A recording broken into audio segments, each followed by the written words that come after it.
Alright, so this is the first field report for 2018. Now, we're not really planting that I know of yet. We have no plans to plant. We planted last year. Because we farm hay, we don't plant every year like a lot of farmers do. Now, if we plant corn for the deer or sweet corn for ourselves, that's going to be a different story. But right now, this is our hay report. We may possibly plant some of the backfield in the fall, but that'll be in the fall. So this is our brome field right here. This was the field that Eric was really sketchy on. He didn't know if it was going to grow anything. I mean, just a week ago, it was like bare. Absolutely bare.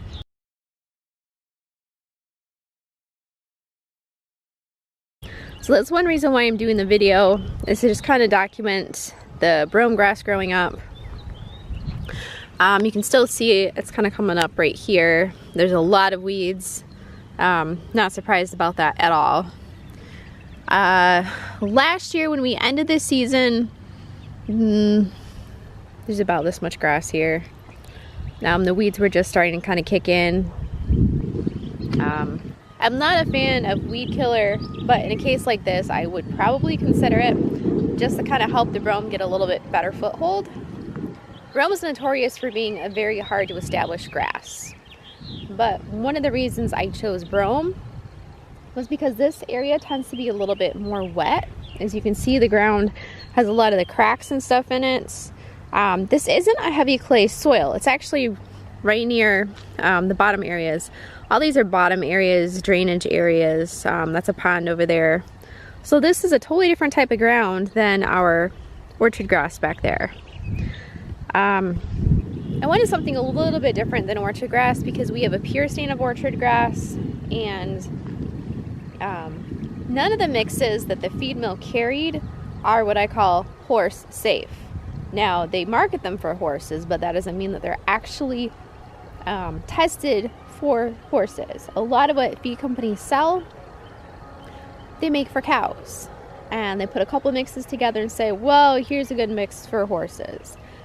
But there's not any studies done on it, any veterinary or college studies done on it. So with my research, I found the three major types of grasses in our area that are horse safe are orchard grass, brome, and timothy. Those are the three grasses, cool season grasses, that are horse safe. As far as the warm season grasses, you have teff. Teff is horse safe. Then you have all of your native grasses, Indian grass, I believe buffalo grass, quack grass. I mean, all the stuff that a lot of people hate. Those are actually really good horse hay grasses. Grasses that are bad, switchgrass, canary reed grass, which I do have a lot of canary reed grass in one of my pastures, but there's not much I can do about that yet. So, foxtail, Garrison meadow foxtail grass. That is a decent grass. It's not one of the best, but as far as a wet land grass, it's better than canary reed grass goes. So let's go back over the brome field. Now, we actually did 2 seedings on this. Brome, because it's a larger seed, you have to do a heavier rate. So this is about a 1 acre field. We didn't measure it, but we were figuring it's about an acre, maybe less. I think we did 2 bags on this field. Actually, maybe it was 3. We did 1 bag, and then it didn't take, so then we went back through with a bag and a half and redid the field. Actually, what happened was I started seeding it. Eric decided he wanted to finish seeding it, but he wasn't quite checking the seeding rate. Dumped all of the seed in the middle and then ran out for right here. So we had to get another bag to finish off right here. So I still have half a bag in the barn if I need to go back over it. We did do just a little bit of fertilizer last year, but it obviously needs a lot more. This field over the years has had pretty much no fertilizer. It's kind of an experimental field. That's why it's only 1 acre. This is our test field, so if we have something new we want to try, we're not going to break the bank by trying it here. Although if you ask Eric, the brome kind of broke the bank on that one. But Brome is a very hardy grass. It's a different type of grass than orchard grass. So, yeah, it's supposed to be a really heavy producer. But you can see through here, there's just nothing. And this was the area that he had to go back and reseed. I think it was a week later. You can see a little bit coming up. And here's a couple more. These all look like brand new seeds right here. I don't know if you can even see those. You see that? I can't see it on my camera. Little tiny baby guys. So this is really what you want to see. That stuff right there. That gives you hope. I mean, okay, there's little baby weeds growing too. But, I mean, the little baby grass, I'm thinking that's grass seed that started last year and didn't finish, or just never germinated last year. So that's making me happy looking at that.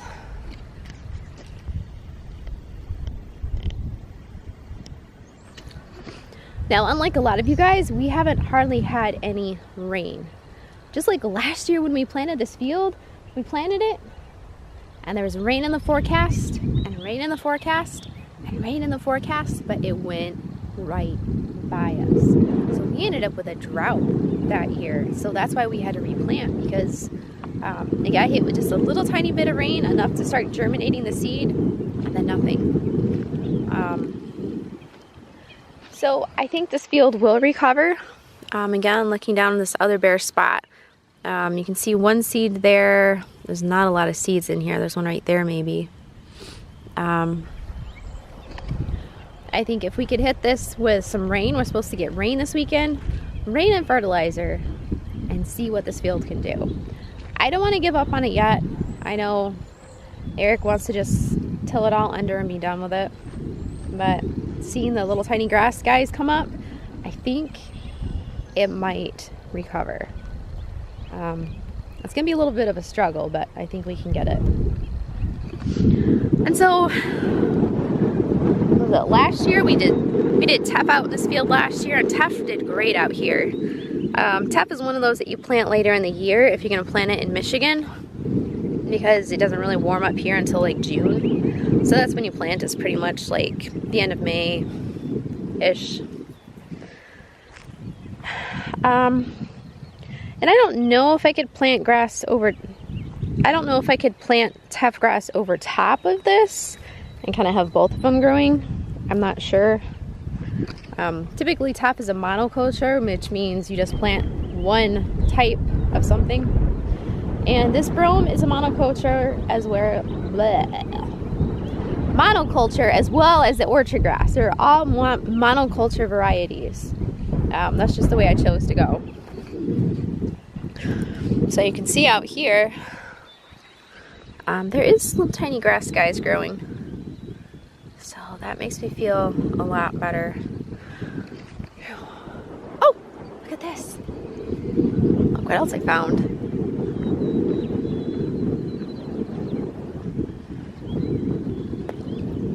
Hey, buddy. You guys know what kind of turtle this is? Hi, bud. Sorry, I didn't mean to scare you. Now, I believe this is a painted turtle. It's a native to Michigan. You can tell by the red on the edges, and he's got a yellow neck. We have a lot of turtles out here. And snakes. A lot of blue racers. So, like I said, even just a couple of days ago, there wasn't this much green showing. Okay, this is the orchard grass field. You can tell right off that it looks immaculately more better than the brome field. Now, that's not to say that it's in good shape. Still a lot of thin areas. We went over in the fall and seeded over top again, just to kind of help fill it in. But you can still see some of the weeds coming up. A lot of weeds, a lot of crap. This is the weed that came up last year. This isn't Queensland lace, okay? This is Queensland lace next to it. I don't know what this one's called. Maybe it's dog bane. But it's a really, really tough guy. So I went through and chopped all the tops off of these things so they didn't seed into my hayfield. But, yep. So this one has definitely got some issues still going on. That's a definite bare area with no seed coming up. So for those of you who don't understand the dynamics of soil, weeds are not evil, okay? Weeds are a pain in the butt and they're undesirable if you're a farmer, but weeds are nature's way of healing itself, all right? So weed seeds, if you've ever noticed, they have different seasons. Some are annual, some are perennials. They come up at different points. Weeds are fast growing typically, and it's nature's way of kind of mending the soil. So if you're seeing weeds in your field, it's a sign that there's something wrong with your field. You know, the earth doesn't want its nutrients to just blow away in the dust. If it's empty and bare, it's going to sprout those seeds up, those weed seeds, to try to cover itself, to kind of heal its wound, so to speak. Now, I'm not an expert on what type of weeds mean what, but typically certain weeds will only grow under certain conditions. And another fun fact is a weed seed can survive for 20 years or more in the ground. So every time you go through and work the soil, you till it, you disc it, it pops those weed seeds back up closer to the surface, which allows them to germinate. So that's why a lot of farmers are getting away from conventional tilling, so that they don't have that sort of issue. That's where you come into, you have no-till drill systems now. One of the biggest weeds we have out here is Queensland lace, or as you call it, wild carrot. Now you might be asking, oh, why do you have so much Queensland lace? Besides the obvious fact that it came from a seed, we have hard pan clay soil right here.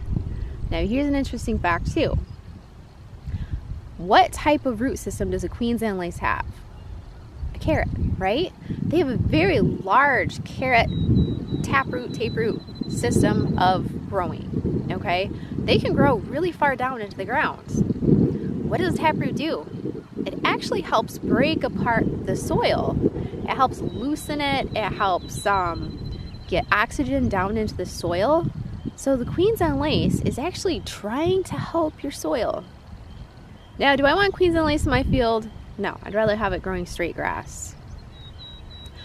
But it leaves me with a question, what do I need to do to fix my soil so that it's happy again and my grass can grow?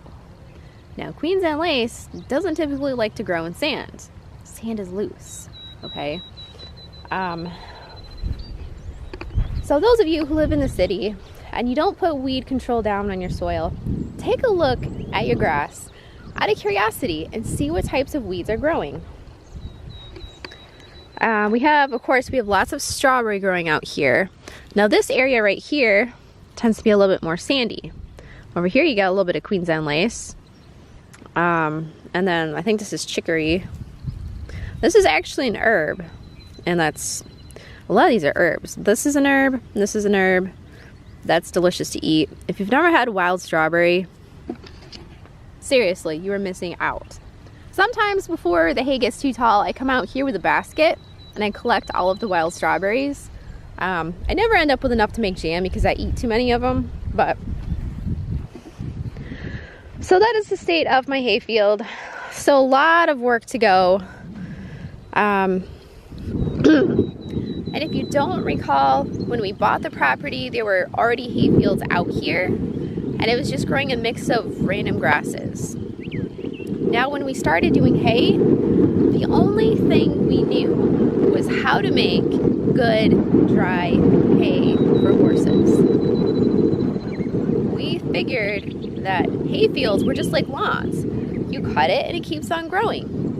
Well, pretty soon we figured out that the hayfield wasn't producing as much hay as it used to. So after doing some research, we found out, oh gee, grasses have a lifespan. Who knew that? I didn't know that. A lot of grasses, especially newer varieties, live 3 to 5 years. Now the older varieties can live up to 8. But this hayfield had actually been reseeding itself before we bought it.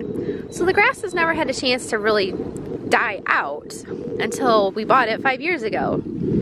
And with 5 years of cutting, well, you can imagine what happens. So there was that. There was also the issue of fertilizing it. You know, certain people didn't think it needed to be fertilized.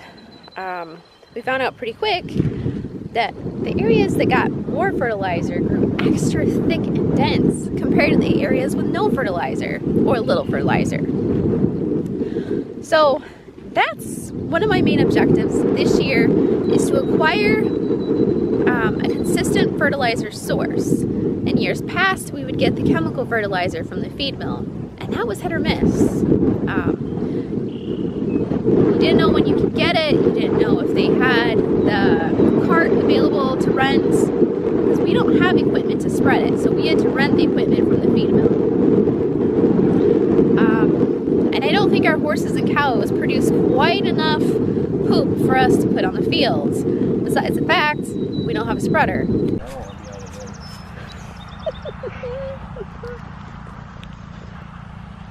you fertilize it? We put liquid calcium down on it. Did you? Oh yeah, we did, didn't we? Which didn't seem to do anything on our field. We soil sample tested it after we did it. It seemed like it did nothing. Really? If anything, it brought some of the nutrients down. We're like, what the crap? Oh. Well, Alright, so this is the field that we rented last year. We did not go through and fertilize it because we weren't quite sure if we were going to use it again. It definitely does need some fertilizer. You can see it's kind of patchy in some areas. A good fertilizer would help fill all that in. This is a mixture of all different types of grasses. We've got some alfalfa and some other stuff. Clover. Just a variety of stuff out here. It actually is looking halfway decent. Some of the areas in the back tend to be a little bit more thinner. The soil back there is a little bit more sandy, so the grass doesn't like to grow quite as well. If we got some good organic fertilizer, and again by organic I mean made by animals, if we get that down there, it would give a little bit more base for the grass to grow in, help that sandy soil out a little bit. But the grass here is already getting fairly tall. So Eric's talking about going back through and renting it again this year, which this is about a 10-acre field. We're gonna go through and measure it today, and just to double check and see if it actually is 10 acres, because we're paying by the acre. And last year we rented it for $1,000, and I'd say we got probably maybe 800 square bales, and then that's about 50 pounds each. Some of it we kept. We managed to get 3 cuttings off from this, but the third cutting was very, very sparse. Even though the grass was taller, it just wasn't collecting in the hay rake, so we ended up losing probably half the grass on the field, which sucked. The biggest downfall actually on this field is this area right out here. If you look at the grass horizon line, you can actually see it kind of changed right about there. That's all canary reed grass right through there, because that's a really, really wet area. And one of our biggest problems, and you can even kind of see it right here, is the way this field was planted. Definitely was not the way that I would have planted it. They planted it straight up and down in rows, so when you hit the back end, it was like ka-dunk, ka-dunk, ka-dunk, ka-dunk. And then back here, they should have put drain tile in, because there's huge ruts through there, and that's where I broke the hay vine cutter bar. So my battery's going dead, but this is the rented field, and again, it's 10 acres. So put your comments down below.